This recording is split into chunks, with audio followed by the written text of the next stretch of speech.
এই স্বাদ কেমন হইছে? সুস্বাদু ভালো হয়েছে, ফাইন হয়েছে, খাবার মতন হইছে। এটা কি কি মাখা হইছে? এটা হলো কাউ ফল, তারপরে হলো লকট, তারপরে বোম্বাই মরিচ, তারপরে খাড়া খাড়া মরিচ, সবুজ কাকার মায়ের মরিচ। তারপরে আজকের খাচ্ছি আমরা কাউ ফল এবং লকট মাখা। কাউ ফল দিয়ে লকট মাখা হবে, আপনারা দেখতে থাকুন।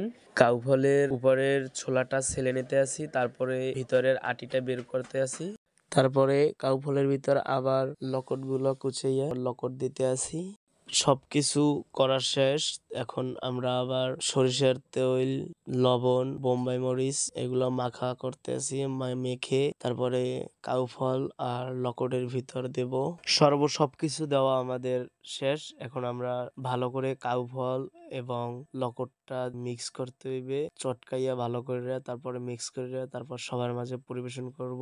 মা কই দেখা সেই স্বাদ কেমন হইছে? সুস্বাদু ভালো হয়েছে, ফাইন হয়েছে, খাবার মতন হইছে। এটা কি কি মাখা হইছে? এটা হলো কাউ ফল, এবার তারপরে হলো লেবু, তারপরে হলো লকট, তারপরে বোম্বাই মরিচ, তারপরে খাড়া খাড়া মরিচ, সবুজ কাকার মায়ের মরিচ। তারপরে এই যে ভাইপুরা আছে সবাই, অনেকে আছে। তোর